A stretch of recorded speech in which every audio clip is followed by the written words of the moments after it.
and so we wish her a refuah shlema, and also for Yehuda Yecheskel, or is it Yecheskel Yehuda? I can't remember which way around it is. Which one is it, Avril? Yecheskel Yehuda. Yecheskel Yehuda Ben Yenta,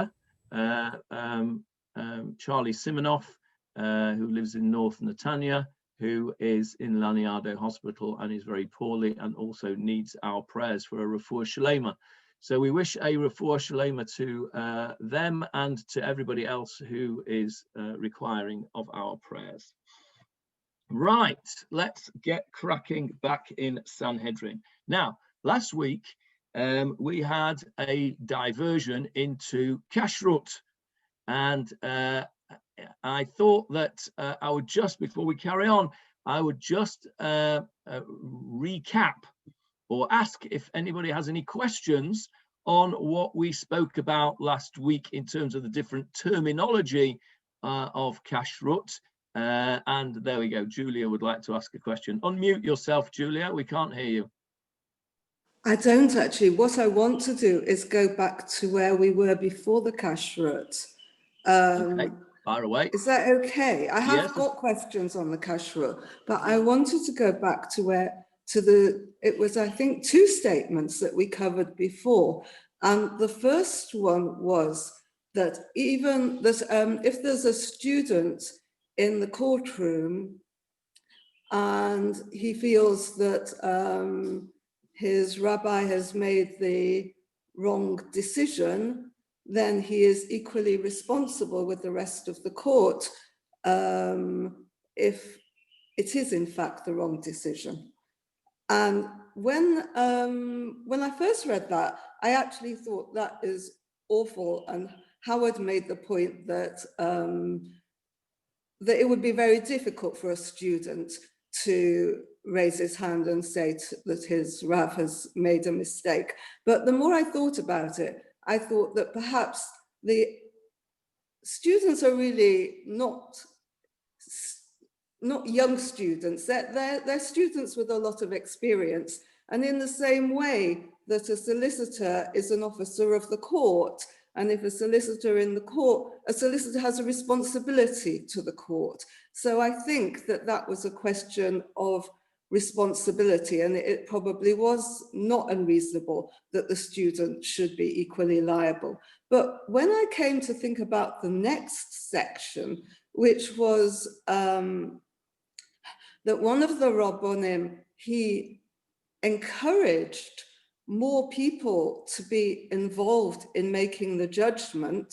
And in fact, if there was a question of kashrut, he would ask all the local butchers to come and join in, not just for expert advice, but to share the responsibility. I find that extremely difficult. And I don't know, I mean, as I've said before, I'm not a litigation lawyer, but I am experienced with contracts. And we've had, when I was preparing contracts, there's quite a lot of discussion about liability and joint and several liability, or joint or several liability. And I've checked and I've gone over all my notes, but in all those cases, it's about being more responsible, not being less responsible. And I find it quite difficult to accept that it's reasonable to ask a load of butchers to come in so that they share your responsibility. I find it quite difficult to get my head around that. Okay, let me answer those 2 points. The first That's what point, I called cowardice. Okay, well, let me tell you what I think, which may be right or it may not be right, but this is what I think. First of all, the first point that you make, I think, is very, very helpful indeed. And that's the point about the students. I had some difficulty. I had actually more difficulty with that than I did with the butchers, and I'll tell you why in a second. But the student there, the way you explained it, Julia, I think that makes very, very good sense. And that actually helps me because I was struggling with this concept of the student sitting there and contradicting his rabbi, because I just couldn't see it happening. It certainly wouldn't happen in today's society where a student would contradict his rabbi.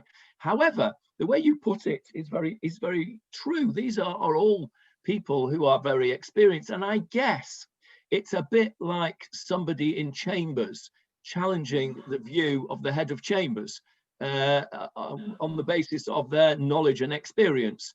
And I think what the Gemarah is pointing out is that we as human beings have a responsibility to absolute justice.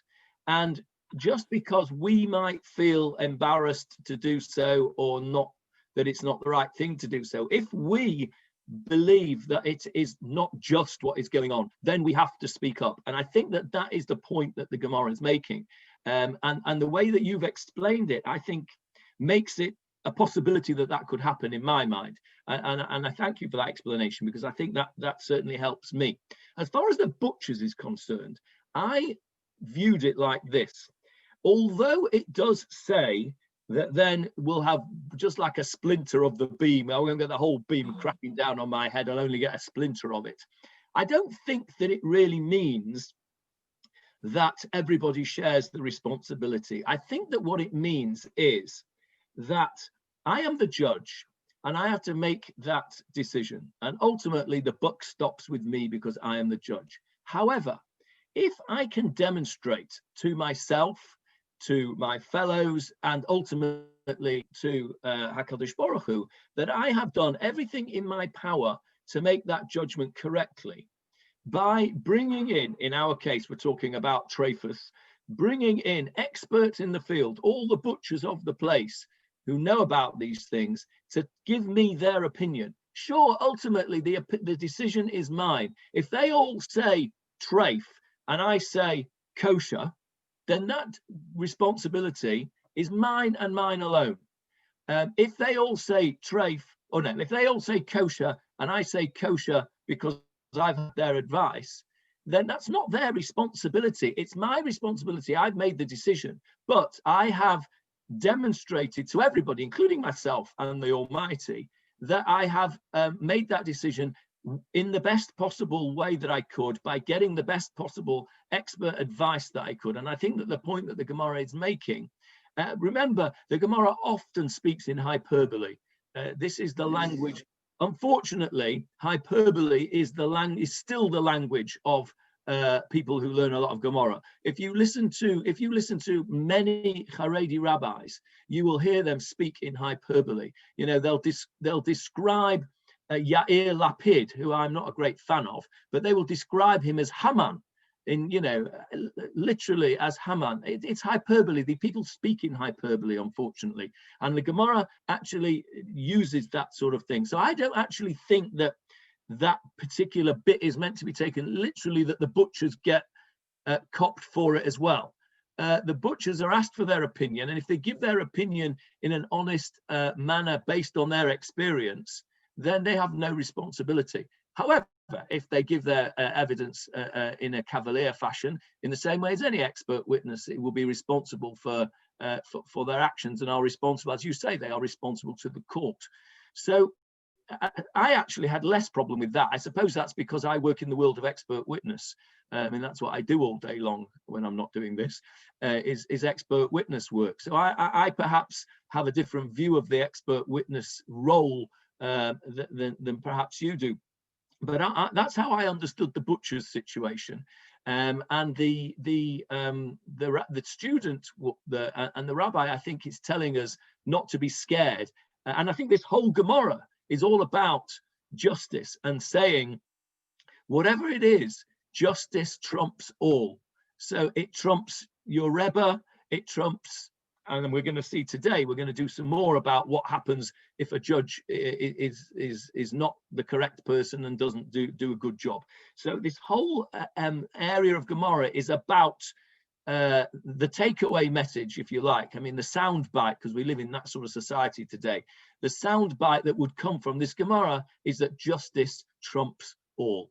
And I think that's just really another example of it. And the way you explained it with the student, that certainly helps me. I was struggling with the balagan that would happen if everybody's sort of screaming and shouting their opinions. But we can see that in the Knesset or in the Parliament, and so it's probably the same in the Senate and Congress as well. Yes, David Marks. Good morning, everyone. Have a look at Rashi a sec on Tabache. Could we interpret this, Bekiim Bitrefus, that they were not only butchers, but they were also Rabbonim who were experts in determining whether it's a trefa animal? Because a butcher that would know about the parts of an animal, but may not be an expert on Hilchos Trefus. I think back in the day, David, the butcher was also the supervisor and the sheicha and the exactly. I think they all, yeah, that's right. They did the whole thing. So you're right. Although it's translated as butchers, I think that this was these were not just your average Jewhurst butcher guy. This is the guy that's done the shechita, he's done the checking, and he's selling the meat. The reason that in our day, of course, that those two things are separated is because there is a financial interest there. If you have a scenario where the butcher is also the supervisor, and if he examines an animal, imagine somebody shechts an animal, and he checks the animal, and he's not sure, well, yes or no, is it or is it not? And he has a financial interest in that animal, then that's going to be a very difficult thing for him to make an unbiased and objective decision. So today, the idea of having the owner of the animal, if you like, the butcher's shop being the supervisor as well, is frowned upon because there is too much pressure, financial pressure, to make a decision that might not be the correct decision. But certainly, I'm sure you're right, David, whether they were, call them Rabbonim, call them whatever you like, they were certainly, as Rashi says, they were experts in the identification of treifas, which of course is why the judge brought them in the first place as experts. So you're right, perhaps the translation of butchers doesn't do it justice, and really we should call them butcher supervisors or whatever. But I think that's an important point that you mentioned there. These people were expert in treifas. Yeah, good point. Okay, any other points on the treifas? Yes, Marcel. Can't hear you. Unmute, Marcel. Could they have been shachtim? Yes, they would have been. They would have been shochtim. They would have been butchers. They would have done the whole job. They would have been and they were probably the owner of the animal as well. So they would have owned their animal. They would have shechted their own animal. They would have checked their animal, and then they would have sold it. And the idea is that you would go to somebody that you trusted. So if Moshe Rabbeinu was the owner of this butcher shop, then you would probably trust him. And so that's how it worked. In those days, it was a one-stop shop. They did everything. But for the reasons that I've just said, and also because of learning reasons, that's not the case now. Leon.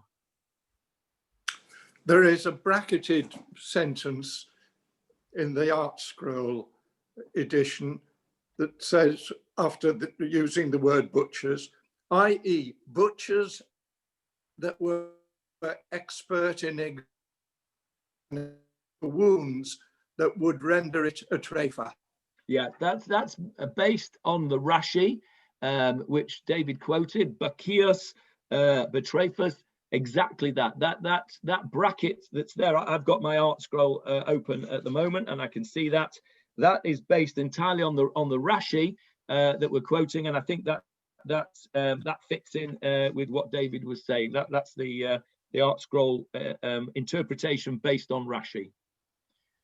Okay, any further questions about the treifas? Are you all comfortable with knowing the different terminologies now of treifa, nevela, tamea, lo mukhshar, all of those things, and of course glat and khalak, which we explained last week. Any questions on that before we move on? Yes, Julia. Unmute. I did have a couple.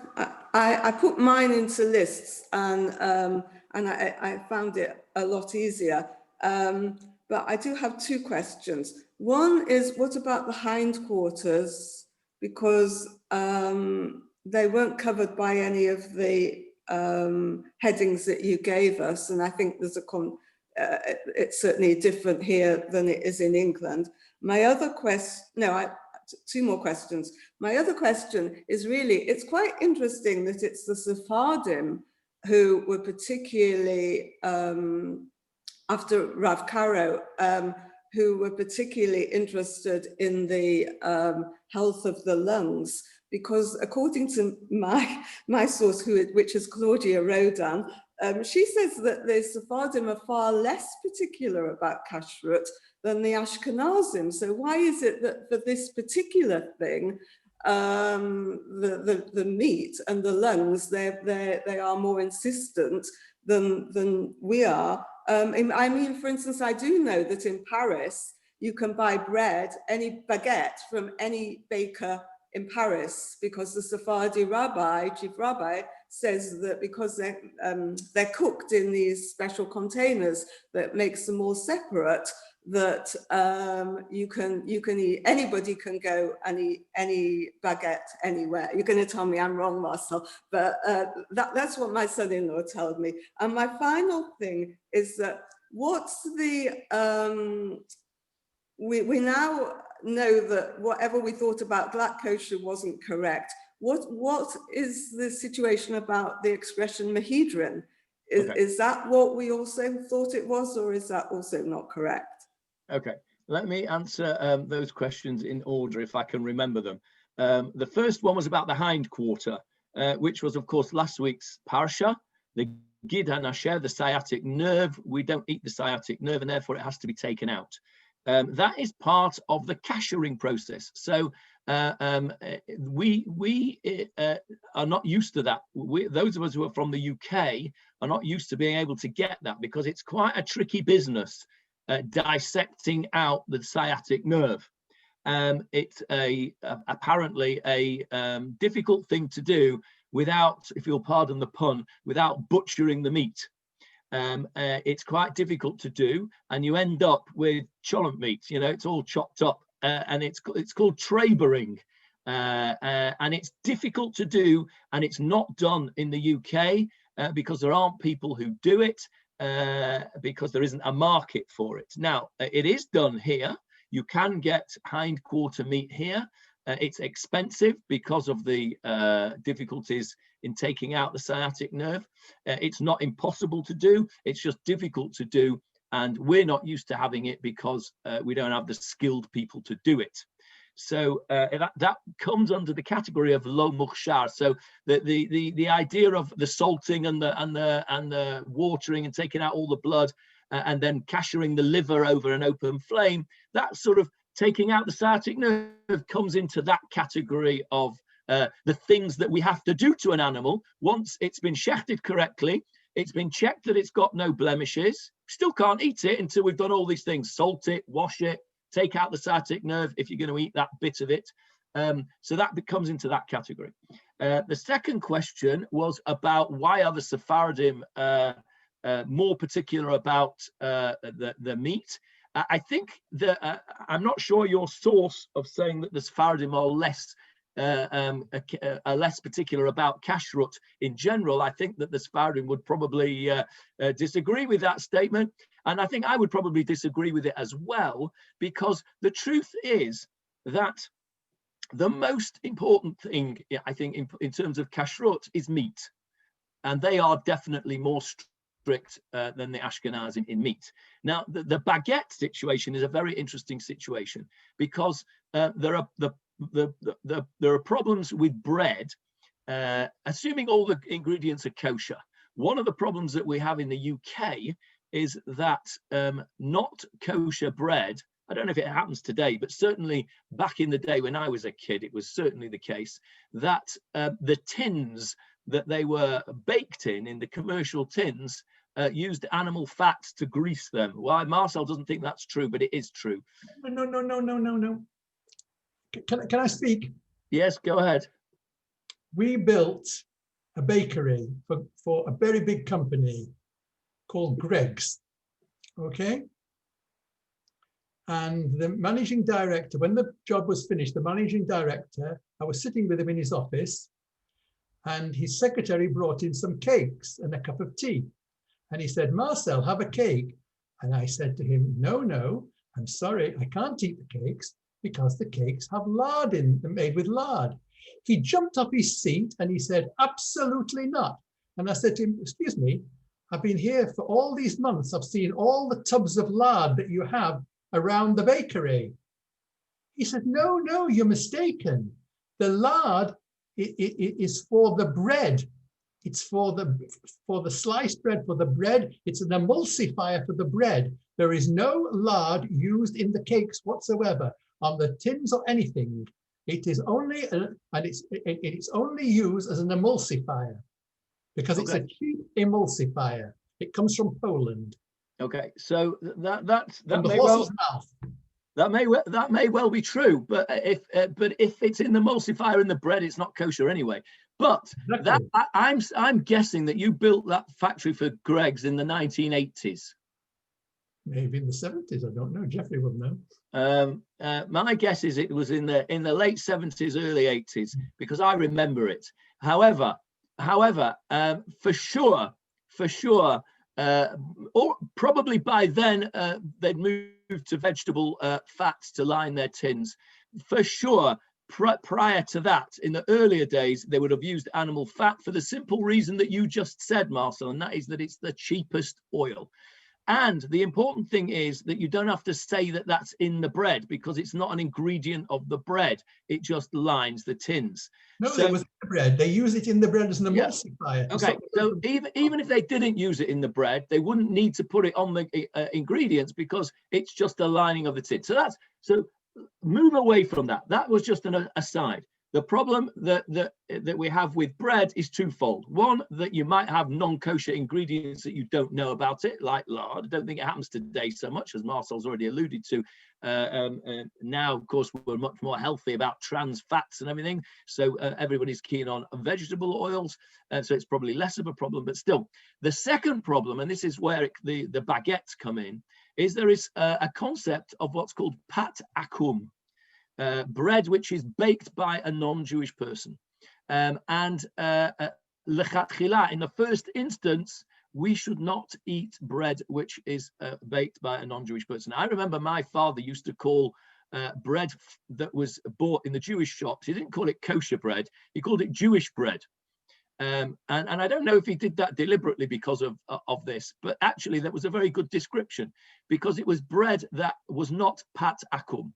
The problem is that there is a halacha against eating bread which is baked by a non-Jew. The whole basis of that halacha goes way back to the ideas of idol worship, but not for just now. But there is a concept of pat akum. Now, the baguettes in France, the reason that some people paskin that you can have that is that it's, as you've said, they are a separate package. And it's somehow they say it's not the type of bread which is applicable to pat akum.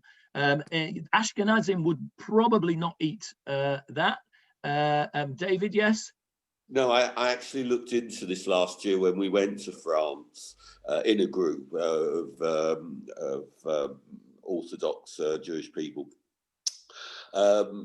First of all, as far as pat akum or pat palter is concerned, there are those who say that if you're living away from a Jewish community, you can rely on baked bread that nowadays that doesn't have these ingredients.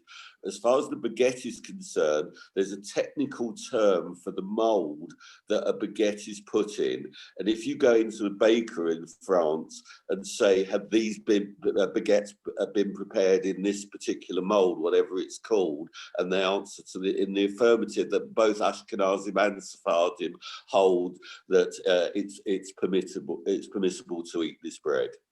Okay, thank you for that. So that's it's the law of the land, apparently, that baguettes that are made in this particular way are not allowed to contain any meat fat, or not allowed to be greased with any meat fat.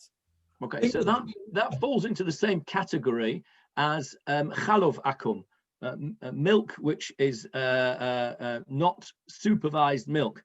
In America, Reb Moshe Feinstein paskin that you can have non-supervised milk in America, because the laws in America are so strict about what you can and can't put in your milk that nobody would actually do it, because the penalties would be so great, and therefore you can rely on it that you don't have to do it. So I don't think that it's true to say that the Sephardim are less careful about kashrut. They are certainly more stringent, let's use that word, in terms of the meat, as we discussed last week. Okay, let's move on to the Gemara, where we're up to. Johnny, just one more thing on Julia's question. I believe that a long time ago, probably before we were born, hindquarter meat was permitted in the UK. The system they used was called pauging, and the Dayanim at the time banned it because they claimed that there weren't enough butchers who were expert in it. Yeah, that's absolutely right. Yeah, that's why we can't have it. Not that it's not permitted, we just don't know how to do it.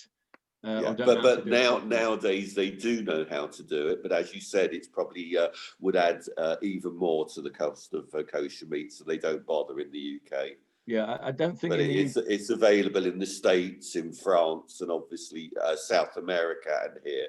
Yeah, I think the problem in the UK is that the Jews in the UK are not connoisseurs enough of meat to know that a hindquarter steak is going to be worth double the price of an already exorbitant non-hindquarter steak.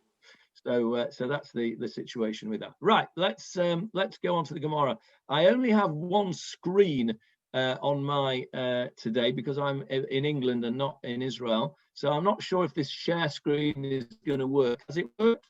Can you see my Gemara? Yes. Oh, good. That's good. Right. So this is where we were up to last week. This is the butchers of this place. And so we're going to move on now to the next section here. And we're still talking about the concept of the judge and the responsibility of the judge, and how important justice is. Talking about the same idea that we mentioned earlier on, when we were talking, answering Julia's question. So the Gemara says like this: Ki ata Rav Dimi.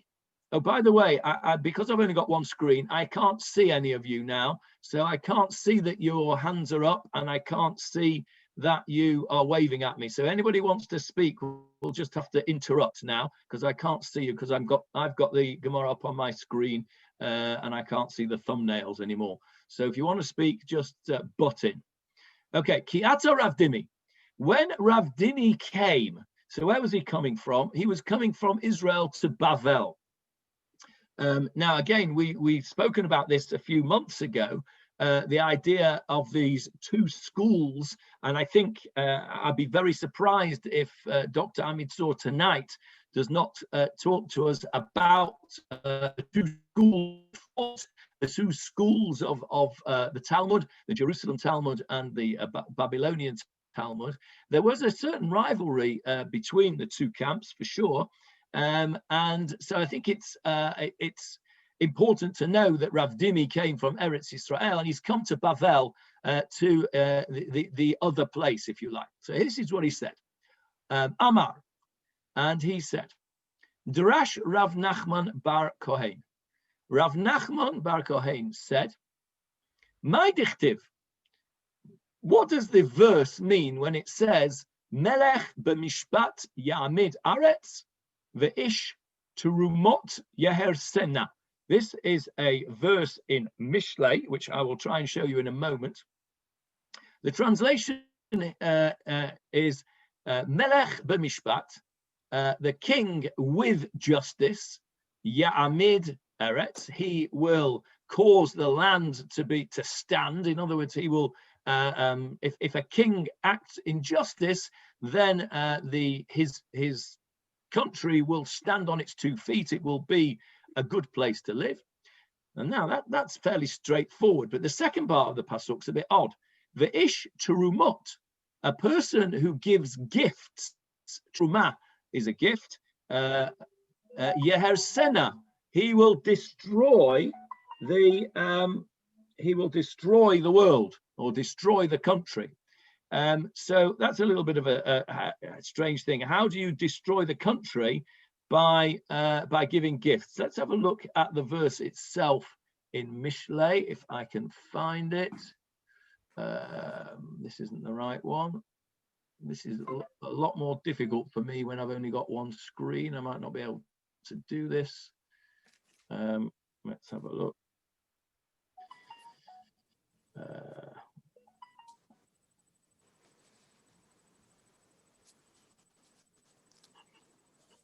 No, I don't think I can do it with only one screen. I have to work out how to do it. So I'll get. Do you want me to read it? Do you want me to read it out, Johnny?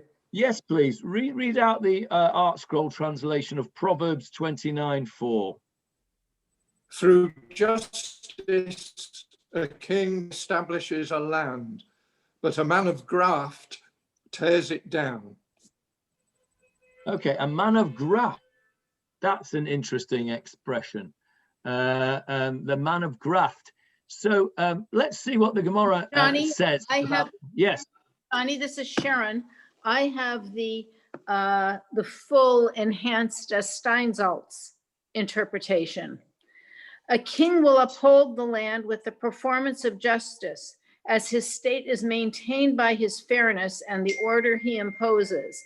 But if he is a man of donations, a man seeking donations, whether he demands money in order to give to others, or he is weak and requires the funds himself, he will thereby destroy the land.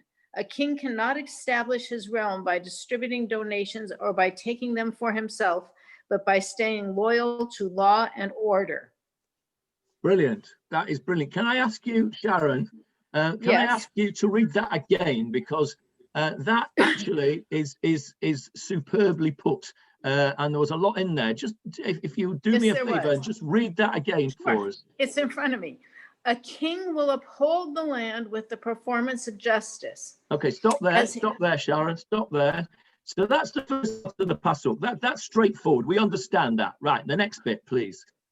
As his state is maintained by his fairness and the order he imposes. Great. But if he is a man of donations, a man seeking donations, whether he demands money in order to give to others, or he is weak and requires the funds himself, he will thereby destroy the land.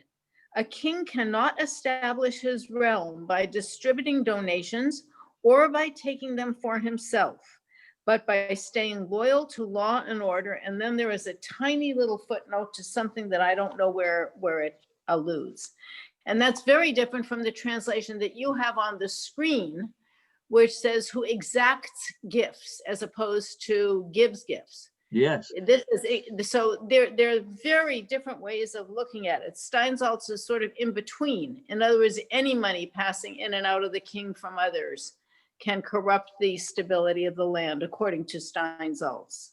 Okay, I think that is absolutely superb, and I want to spend a little bit of time thinking about this and going through it and speaking out my thoughts. I'm going to take the share screen off so that I can see you again, because I don't like not seeing you.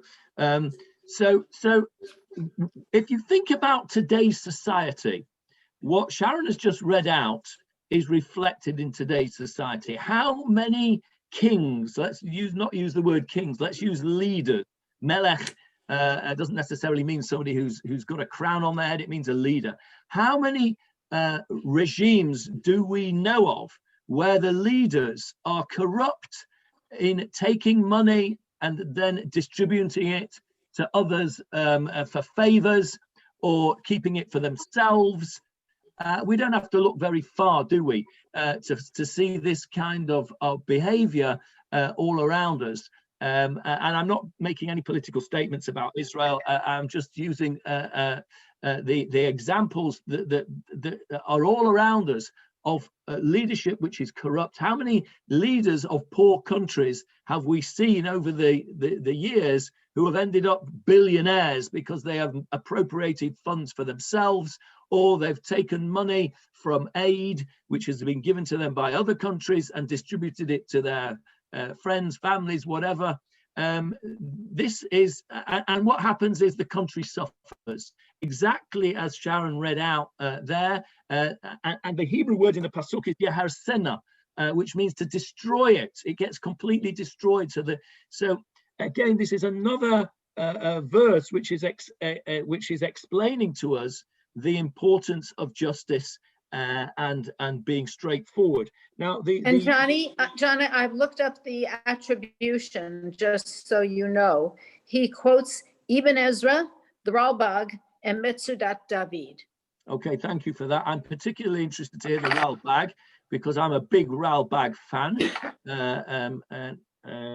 so that's excellent. So what that explanation shows us is that it's a broader thing than this. Clearly, the simple explanation of the pasuk is if you are a judge who takes bribes, so ish trumot, somebody who, as I think the Steinsaltz translation on the screen said, exacts gifts. In other words, somebody who takes bribes, then clearly that is a problem.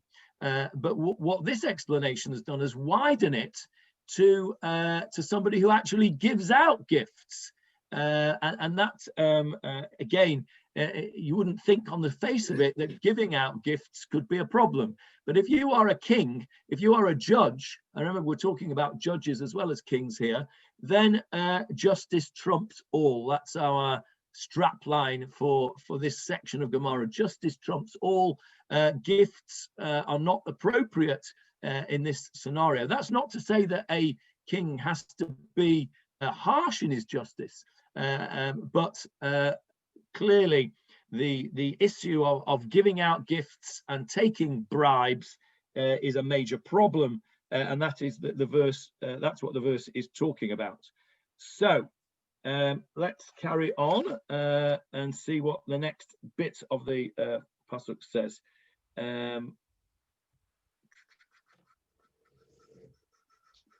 Here we go. So now it's interesting. The Gemara tells us itself about the Gemara's explanation of the pasuk. Let's have a look exactly what it says. This teaches that im dayan domeh lemelech, if a judge, because remember this is what we're talking about, is similar to a king, she'eino tzorich lichlum, he doesn't need anything. In other words, he's an independent person. And Rashi talks about him being independent of means, in other words, financially independent. Then Ya'amid Aretz, then the land will be established, and in other words, it will be the correct thing. However, im domeh lakohen, if he is like a kohen, shemechazer bebeit hagranot, who has to go schnorring around the various houses of grain, the granary houses, Gemarah Sanhedrin, it won't work. The whole thing will collapse. So what this means is that what the Gemara is telling us this pasuk means that a judge should be of independent means. The judge should be wealthy enough that he is not tempted to take bribes. Now, how wealthy a person has to be not to be tempted to take bribes is a question that we could debate forever, because the Gemara in another place, it says a very famous Gemara, Yesh mana ratza matayim. Somebody who has 100 wants 200. Somebody who's got 200 wants 400. And Nachum is nodding his head in agreement there. So I'm not sure how independent of means a judge has to be to not want to take bribes, but this is how Rashi interprets that. Another interpretation is that he should be like a king who doesn't need to ask anybody's permission. In other words, his knowledge should be like the wealth of a king. A king is supremely wealthy, at least it was in those days. A judge should be wealthy, inverted commas, in knowledge. He should have so much knowledge that he doesn't need to go and ask anybody else their advice. Now, that's not to say that he shouldn't go and ask their advice. What it means is, according to the Meiri and others, is that you should appoint a judge whose knowledge is so great that he doesn't actually need to go and ask anybody else's advice. He knows his subject inside out, as it were. And if he does, then the chances are that Ya'amid Aretz, on the vast majority of cases, he'll get it right and justice will be done. On the other hand, if he is like a Kohen, why do they give the metaphor of a Kohen?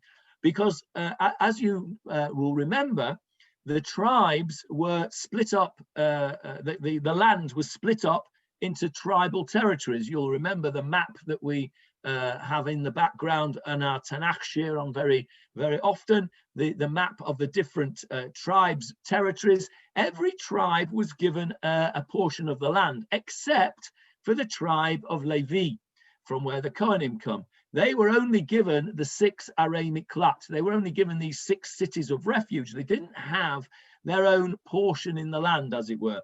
And therefore, to compensate for that, they were given the 24 matnat kehuna, the gifts of the Kohen. So, for instance, when you grow produce, you have to give truma. You have to give, same word, truma. We've just had that word in our pasuk, ish trumot yeharsena, a person of gifts will destroy the world. We just did the same word. Truma in its Torah form means the portion that you set aside of your produce that you give to the Kohen. You also have to give ma'aser. You have to give another portion to the Levi. And that's because they don't have their own land. So you are the one that the farmer gives his produce that he has to give to the Kohen and the Levi. Now, you can choose which Kohen you give it to and which Levi you give it to. You have to give it to a Kohen or a Levi. You can't keep it for yourself. But you can choose which one you give it to. So if you imagine that you have a kilo of produce to give out as your truma to the Kohen, and there are 2 Kohanim you could give it to, you're going to give it to the one that you like the best. And so therefore, the Kohen is going to be tempted to ingratiate himself to you. He's going to say how pretty you look, or how clever you are, or what a wonderful person you are, because people are very susceptible to compliments. So he is going to ingratiate himself so that he will receive your truma. So that he Johnny? will, yes. Didn't the Kohanim serve in rotation in Jerusalem? And we spent a lot of time in my old Gemarah class studying, Truma and all of the various taxations and the annual and semi-annual and 7 annual cycles. And don't you think that the Kohanim, when they were in their rotation, that they just got their portion then? It surprises me what you're saying, and I wonder, I'd like to be corrected in my understanding. Can you give me the sources? Yes, I can. You're not incorrect in that there are different types of matnat kuhuna. There is the truma and the maaser of the produce, right? So you're a farmer and you've got your produce and you've set aside your truma and your maaser, and you can give that to whichever kohen you want. However, where you are correct is that if you bring a korban, a sacrifice to the temple, let's say you have a Thanksgiving offering to give, something good has happened to you and you come to the temple with your animal and you want to give a korban, some of that animal goes to the kohen, and that goes to the kohen who happens to be on duty that week, that day, that month. Okay, so there are two types of matnat kuhuna, two types of gifts that go to the kohen.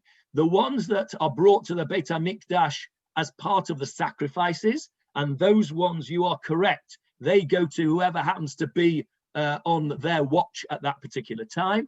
And then there are the ones which are separated truma and maaser from your produce, and those ones you can choose to whom you wish to give it. And it's those ones that we're talking about here that if you look at what the Gemarah says, it says if you're going to be like a kohen who goes searching round the granaries, he's not the kohen in the temple, he's the one that will come to your granary and say, you've got truma to give out, Sharon, please give it to me because I'm a kohen. I know you might want to give it to a different kohen, but I'd like you to give it to me because of X, Y, and Z, and he'll say all sorts of nice things about you so that you will give it to him.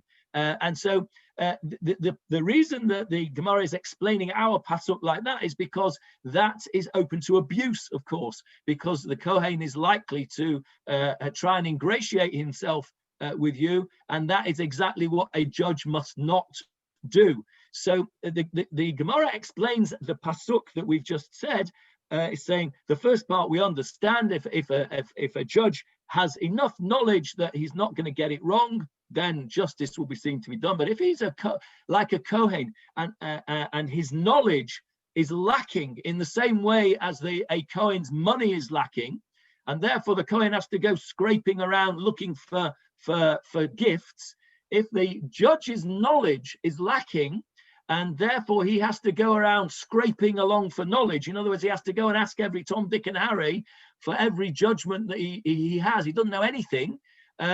Then justice is not going to be done. So the Gemarah explains our pasuk differently to the way the Steinsaltz that you did, and I think they're both very, very good explanations which sit in parallel. They're different, but they sit in parallel to one another. So our Gemarah is saying here two explanations of our Gemarah. Rashi's explanation is it's a financial thing, that the judge should be of independent means, so he shouldn't be tempted to take bribes. And the Meiri, and I think the Rashbam's explanation is that he's not talking about the judge being financially independent, but that he should be have enough knowledge and experience not to have to keep going asking everybody's advice. That's not to say he shouldn't ask advice, but he shouldn't be a judge who is so lacking in knowledge that he needs to ask advice in every case. So again, the concept here is that the judge has to be a fitting person to be a judge. And that leads us, yes, Johnny. Julia. One sec, David, Julia first. Yeah, and then go ahead, Julia. I was just going to say, I think the second explanation sits more readily with one of the papers that you sent out, which I haven't got in front of me, but where I read that one of the attributes for a judge should be that he isn't interested in money at all. He has no interest in money. So the fact that the wealth would apply to knowledge rather than finance seems to make sense. I think that's possible, but I would say the opposite. It could also be true, in that the reason that he's not interested in money is he's got enough. He's got loads of it. And therefore, the fact that you might be able, you're one of the litigants, and you might be able to offer me, a bribe of £100, well, that's not really very impressive to me because I've got £1 billion sat in my bank account, so I'm not interested in your 100. Thank you very much. I don't find that persuasive. Don't find that persuasive. Because Okay. I, Okay. Well, you're entitled not to find that persuasive. Absolutely entitled. Yes, David. We can't hear you, David. There we go. Yeah, I'm here. You mentioned that only one tribe didn't receive a Nachala in Eretz Israel, Levi. You're going to correct me, are you? And I assume the same as you until I read an unbelievable Devar Torah on last week's parasha. There's another tribe that doesn't get a Nachala. Okay. You're going to enlighten us, or are you just going to leave us hanging? Anyone want to try? You're not counting the ones over the Jordan, of course. No. And the clue was last week's parasha. If I've mentioned Levi. Shimon. Okay. What does Yaakov say to Shimon and Levi on his deathbed? He said that Achal came by Yaakov, v'afitzem b'Yisrael. they're spread out. Okay, they're not going to get their own Yerusha there. Which tribe doesn't Moshe give a bracha to before he dies? Shimon. Okay. So where does Shimon go on our map? Where's our map? He's not there. He's not on our map. Let's see if I can find our map, because I've got that map saved somewhere on my computer. Let me see if I can find it.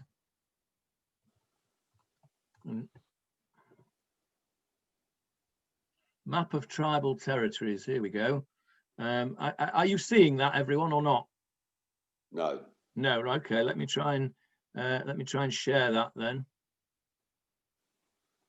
How about now? Yeah. Can you see the map? Yeah. Okay. So let's go from the top. Anybody that spots Shimon or Simeon, shout out. There he is. He's there. There he is. He's in the middle of Judah, isn't he? Yeah. So he is. Okay, so that's interesting because we did know, didn't we, that Shimon, the tribe of Shimon, got sort of swallowed up. So did Binyamin, really. Binyamin and Shimon got swallowed up by Yehuda. But that's interesting, isn't it? On this map, it looks like Shimon was given a Nachala, but it's right in the middle of the territory of Yehuda. Very interesting. Okay. That's interesting. Okay. We'll have to do a little bit more thinking and research on that, David. That's your homework for next week, please. I would like a full thesis on Shimon's territory in the middle of Yehuda, please. Okay. Right. Okay. So what I was just about to say was the idea of this Gemarah that we've just done is to tell us that a judge must be a fitting person, whether it's a fitting person from a financial aspect, like Rashi says, or from a knowledge aspect, or from the point of view of being ethically 100% correct, as Sharon read out from the Steinsaltz. Either way, the judge must be a fitting person, which leads us into the next piece of Gemarah. Let's go to the next piece of Gemarah. Johnny, may I add a story about justice in that regard? Yes, please do. I once tried a case in New Orleans that involved about 24 active trial lawyers from all over the country. And at the conclusion of the trial, while the jury was out, the judge's clerk announced that the judge, would like to have a party. He would supply the hors d'oeuvres and asked everybody to bring 2 bottles of alcohol. Well, the lawyers, after this long trial, really didn't care to be together, the opposite sides. And when I questioned the clerk about the propriety of this, he said, well, this really isn't improper because the judge is taking bottles from both sides. And I must tell you that the party lasted about 10 minutes and the judge walked away with 2 cases of liquor. Yeah. but he's certainly, He was impartial. he was impartial.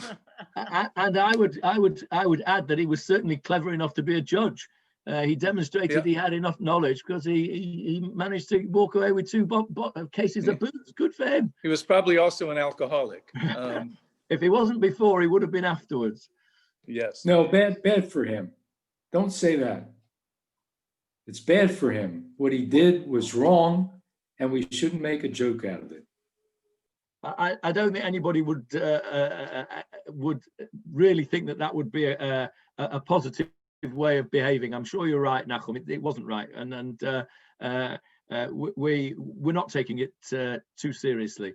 We're not saying that's the way a judge should behave. So our Gemarah now, if I can show you back the Gemarah, is going to say about a case here where they appointed a judge who was not fit enough to be a judge. And look what happened.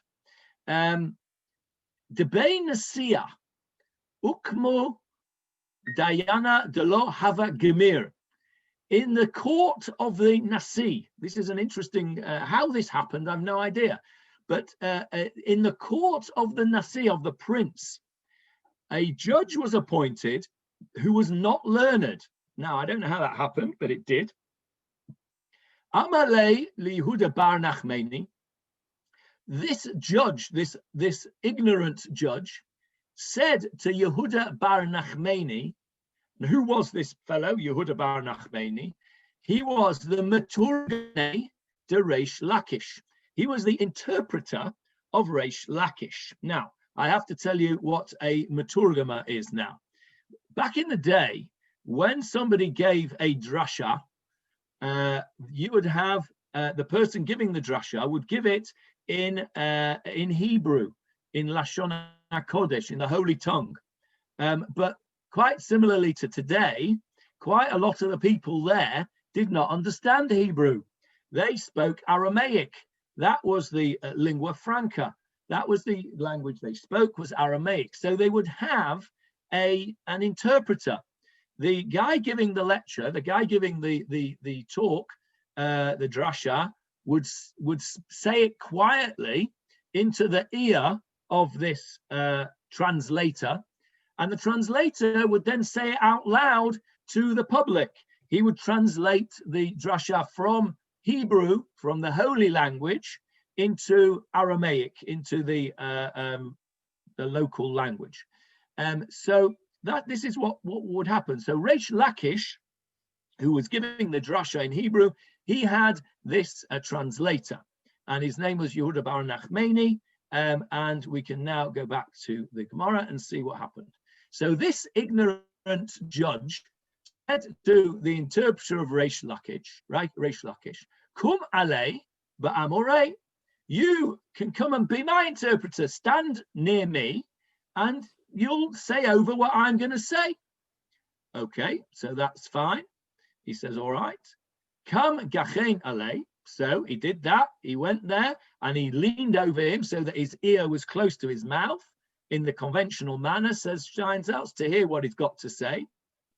And what did the judge say? Velo amar le velo midei. He didn't say anything. He didn't say anything because he didn't have anything to say, this ignorant judge. He didn't know what to say. So he said nothing. So the interpreter now, what's he going to say? He's got to interpret something. He's nothing to hear. So the Gemarah tells us, Patach v'amar. The interpreter began and he said, Hay omer la'etz hakitza. Woe to him who says to wood, awake. Uri la'even. La'even dumam. Who you're he says, awake to a piece of wood. And he says, arise to a dumb stone. In other words, woe to the person that says to an inanimate object, wake and get up. Hu yoreh, can this teach? In other words, can this piece of wood and this piece of stone teach? What he was saying was that this ignorant judge was like a piece of wood or a piece of stone. He was useless. He wasn't able to do anything because he was an ignorant judge. And then he goes on to say, Hinei hu tafus zahav v'chesev. This stone or this wood, sorry about that, this stone or this wood may be overlain with gold and silver. V'chol ruach ein bekirbo. There is no breath within it. V'atid, and in the future, Hakadosh Baruch Hu lipare mima mandun. And Hakadosh Baruch Hu will in the future take retribution from this situation. And they quotes a pasuk in Habakkuk, which we've just said, and then the next pasuk. Leon, if you wouldn't mind finding Habakkuk chapter 2 for us, please, because I can't seem to work out how to share this screen with you as well as I ought. And this pasuk says, Hashem in his holy sanctuary, let all the earth be silent before him. So what this interpreter said about this ignorant judge was that he was like a stone and a piece of wood, and he can't teach anything because he's inanimate. And it may be that he's inanimate and he's covered in gold and silver, which is all well and good. And I suppose that the equivalent would be in modern idiom, all that glitters is not gold. This might be covered in gold and silver, but underneath it, there's no breath in it. It's useless being a judge. So the quotation of the pasuk is as follows. Leon, can you read for us verse 19 and 20 from Habakkuk? Yes. Woe to him who says to wood, wake up, and to silent stone, arise. Will it teach? Behold, it is coated with gold and silver, and there is no spirit within it. Next verse. But Hashem is in his holy sanctuary. Let all the world be silent before him. Okay, so what we have here is in these two psukim, they seem to be a little bit of a non sequitur. What has the second verse got to do with the first verse? The first verse is telling us that just because something's covered in gold and silver doesn't mean it's got any worth whatsoever. It's got no ruach in it. It's got no spirit in it. Now, this is a bit of a what's the word I'm looking back for? It's a little bit of a hint to us to what we were saying before.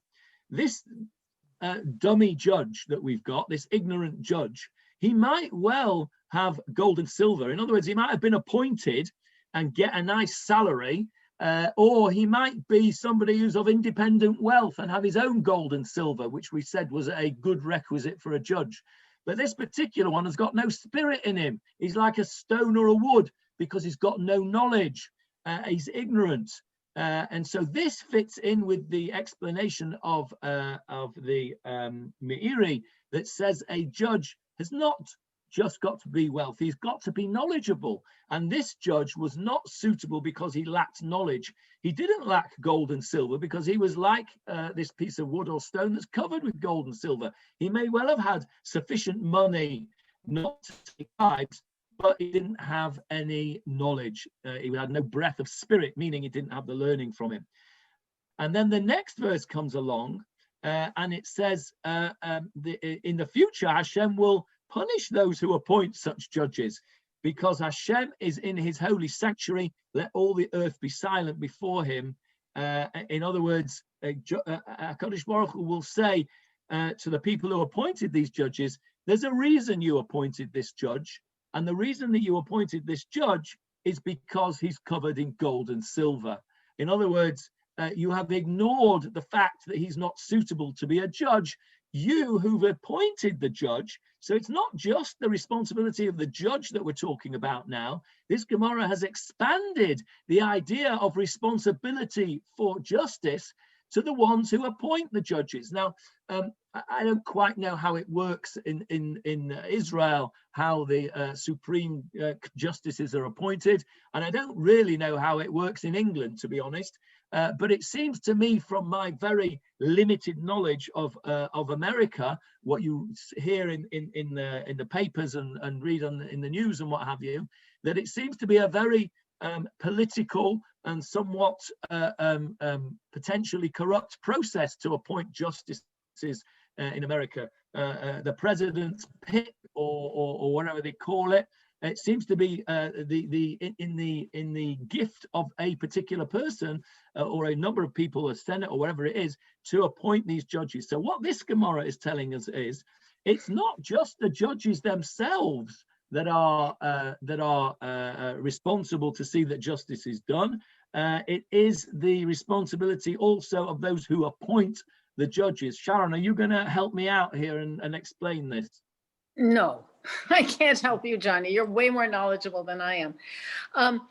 I just wanted to mention that in Pirkei Avot, either the first or the second book of it, there is a saying, and I didn't take time to get it because I know class is almost ending, but about an ignoramus and a boor, saying terrible things about ignoramuses and boors, that they can't approach sanctity. And I think one of the things to look at in what we've been working on today, aside from the literal meaning of the qualities of a system of justice, is the denigration of the priesthood in favor of the wise men, the sages, and the need to replace the temple cult with rabbinic Judaism. And this all seems in some ways to repeat and repeat and repeat that theme of put your national fate in the hands of the wise ones, not in the ones of the holy ones by inheritance. That's just my thought as I look at this, along with the other admonitory words.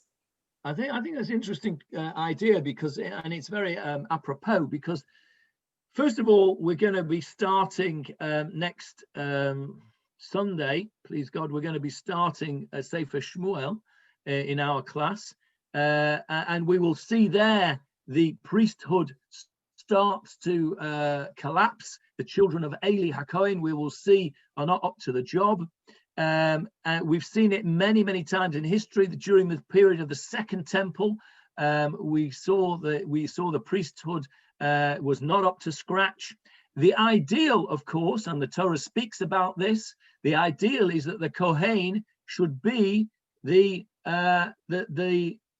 princes amongst the people. The idea is that the Kohen should be the person to whom we turn.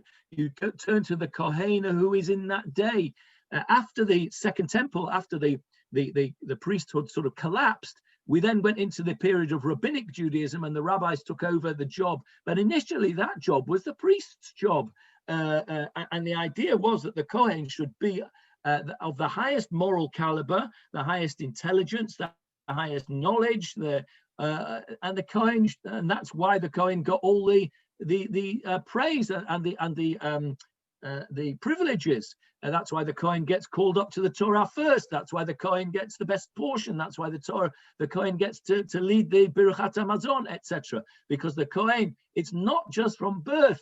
You're meant to be up there with it. Sadly, as you have said, history has repeated itself many, many times, that the hereditary priesthood, the hereditary leadership, has not always been up to scratch, and therefore knowledge is stressed and learning is stressed, and that's why in Judaism, in traditional rabbinic Judaism, the stress is on learning. Talmud Torah keneged kulam, we say it every morning. Talmud Torah, the learning of Torah, is equivalent to everything else, because without knowledge, then the systems can't work. So I take the idea that you've put forward there. I think that does reflect on here. We're going to have to call it a day now here, but I think just to summarize what we've actually said today is that the idea of justice trumping all means that we've got to be very careful how we appoint judges, and we've got to be very careful who we appoint as a judge. And having been appointed, the judge has to be scrupulous in his behavior, in avoiding bias, in avoiding financial inducements, and avoiding making mistakes by getting as much expert evidence as they can. But going back to the right at the beginning of the shiur, the responsibility does lie with the judge, not with the expert witness, even though it does say that the splinter, they'll only get a splinter of responsibility. My understanding of that is that he can say, if he gets hauled over the coals by God at the end of 120 years, well, I did my best by getting as much help as I could from experts. And if I made a mistake, it was an honest mistake. Therefore, I don't expect to have the whole beam of responsibility whacked on my head, just a splinter. We'll call it a day there. What day is it? I'm very confused with the days because I'm disorientated in time and space, being out of Israel. It's Tuesday. No, it must be Wednesday because we're having a Gemarah shiur. Wednesday night, tonight, don't forget, 8 o'clock, the lecture tonight. Rav Ido's shiur tonight is not on. It will be next week that he gives the shiur on Chanukah. And tomorrow night, don't forget your first Chanukah light. I wish you all a Chanukah Sameach and a Shavua Tov. Also, everybody, Johnny. feel free Thank you. to invite your families to come into the lecture tonight also. No matter whether they're in the UK, America, or any place else in Israel, invite them to join in because there are going to be many continents there learning from him. Can I just endorse that? We originally, when Sharon, this lecture, by the way, I have to say, is Sharon and Larry's brainchild. It was their idea, and I'm grateful to them for doing all the organization of it. We were originally going to have it instead of this morning's shiur because of the Sanhedrin trail and the connection with that. But then we decided that we wanted to get as wider audience as possible. If we had it at this time, there would be less people able because people go to work, and in America, it's the middle of the night. So we made it in the evening deliberately so that as many people would join in and benefit from it as possible. So please, if you think there's anybody that would be interested to hear it, and I'm sure it's going to be fascinating, please send out the link. I've sent links in all sorts of fora. So send them out with the flyer and get as many people involved as possible so that we can spread as much light on Hanukkah as we possibly can. Thank you. See you all tonight at 8 o'clock. Keep healthy in the cold land, Johnny. Keep healthy in the cold country. I'm doing my best. It is cold, it's wet, it's grey, and I'm not allowed to say this, but I can't wait to get home. It's Manchester. What do you expect? Yeah, I wasn't so great at Heathrow either, David. I can tell you that.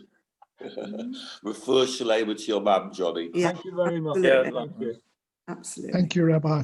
Bye, everyone. Bye for now.